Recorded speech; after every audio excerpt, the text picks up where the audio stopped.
नमस्कार, सुप्रभात. TV9 मराठीमध्ये आपलं स्वागत. मी प्रज्ञा. बुलेटिनच्या सुरुवातीलाच एक महत्त्वाची आणि मोठी बातमी आहे. अंडरवर्ल्ड डॉन दाऊद इब्राहिमवरती विषप्रयोग झाल्याचा दावा करण्यात आलाय. दाऊद इब्राहिम कराचीमधल्या रुग्णालयामध्ये दाखल आहे. दाऊदच्या चर्चांनंतर पाकिस्तानमध्ये सोशल मीडिया सर्व्हर डाऊन झालेला आहे. अधिक माहिती घेऊयात. कृष्णा सोनारवाडकर आमचे प्रतिनिधी आपल्यासोबत आहेत. कृष्णा, काय अधिक माहिती? प्रज्ञा, अंडरवर्ल्ड डॉन दाऊद इब्राहिमला विषबाधा झाल्याची माहिती जी आहे ती आता सोशल मीडिया आणि तिकडच्या काही माध्यमातून समोर येते आहे. मात्र त्याची अधिकृत माहिती अजून जरी समोर आलेली नसली तरी मात्र दाऊद इब्राहिमला विषबाधा झाल्यानंतर कराचीमधल्या एका हॉस्पिटलमध्ये ऍडमिट करण्यात आलंय आणि तिथे अतिशय चोख बंदोबस्तामध्ये त्याच्यावरती उपचार सुरू असल्याची सुद्धा माहिती मिळते आहे.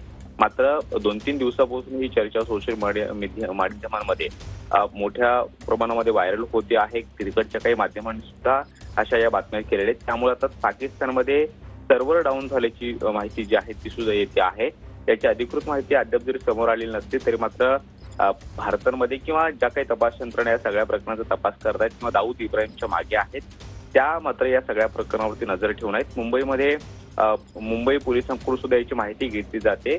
दाऊदचा पुतण्या अलिशाव पारकर आणि त्याच्या काही निकटवर्तीयांकडून ही माहिती घेण्याचा प्रयत्न मुंबई पोलिसांकडून केला जातोय. कारण दाऊद इब्राहिमला अशा पद्धतीने जर काही विषबाधा झालेली असेल तर ती कोणी केली, कशासाठी केली आणि कशाच्या माध्यमातून झाली या सगळ्याची माहिती सुद्धा पाकिस्तानमधल्या तिकडच्या व्यक्तींकडून घेतली जाते. मात्र मुंबई पोलीस सुद्धा त्यावरती लक्ष ठेवून आहेत. मात्र याबद्दल अधिकृत माहिती जरी समोर आलेली नसली तरी मात्र पाकिस्तानमधल्या काही सोशल माध्यमांमधून जी माहिती येते त्यानुसार दाऊद इब्राहिमला 3 दिवसापूर्वी अशा पद्धतीचा विषबाधाचा प्रयोग करण्यात आलेला होता आणि अज्ञात व्यक्तीकडून करण्यात आलेला होता आणि त्यानंतर त्याला कराचीमधल्या एका रुग्णालयामध्ये दाखल करण्यात आलेला आहे. तिथे त्याच्यावरती उपचार सुरू असल्याची माहिती सध्या तरी समोर येते आहे. प्रज्ञा, नक्कीच कृष्णा, तुझ्याकडनं अधिक माहिती घेणार आहोत. मात्र सध्या आपल्यासोबत माजी IPS अधिकारी PK जैन हे जोडले गेलेले आहेत. जैन सर, मुळातच ही बातमी आता धडकतीये, कितपत यामध्ये तथ्य आहे आणि ज्या पद्धतीने सोशल मीडियावरचा दावा होतोय आणि तेच डाऊन केलं जाते याचाच अर्थ पुष्टी केली जाते या सगळ्या खबरेची?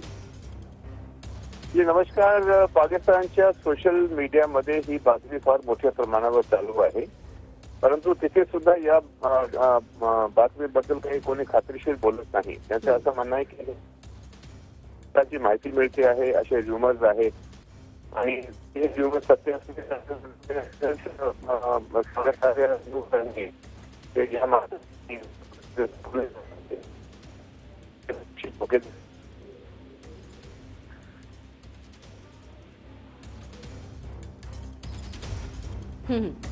आपण बघतोय दाऊदच्या चर्चानंतर आता पाकिस्तानमध्ये सोशल मीडिया सर्व्हर डाऊन करण्यात आलाय. अंडरवर्ल्ड डॉन दाऊद इब्राहिमवरती विषप्रयोग करण्यात आलेला आहे का असा सवाल उपस्थित केला जातोय. दाऊद इब्राहिम कराचीतल्या रुग्णालयात सध्या दाखल आहे. तर नेमका कोण आहे दाऊद इब्राहिम आपण पाहतोय. 1993 मध्ये मुंबईमध्ये झालेल्या साखळी बॉम्बस्फोटांचा तो मास्टर माइंड आहे. भारतात दाऊद विरोधात दहशतवादी कारवाया, हत्या, अपहरण, संघटित गुन्हेगारी असे अनेक गुन्हे दाखल आहेत. 1986-87च्या दरम्यान दाऊद भारताबाहेर पळून गेला.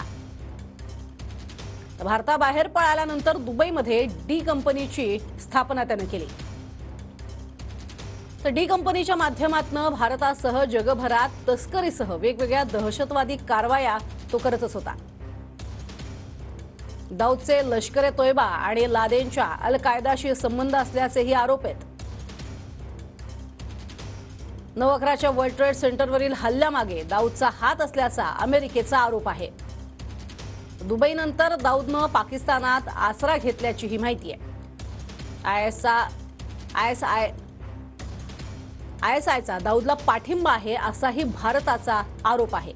दाऊद आणि त्याचं कुटुंब आमच्या देशात नसल्याचा पाकिस्तानचा दावा आहे.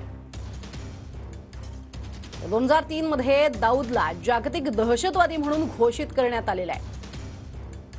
2011 मध्ये FBI आणि फोर्ब्सच्या यादीमध्ये दाऊद जगातला 3रा मोस्ट वॉन्टेड आरोपी म्हणून जाहीर झालाय.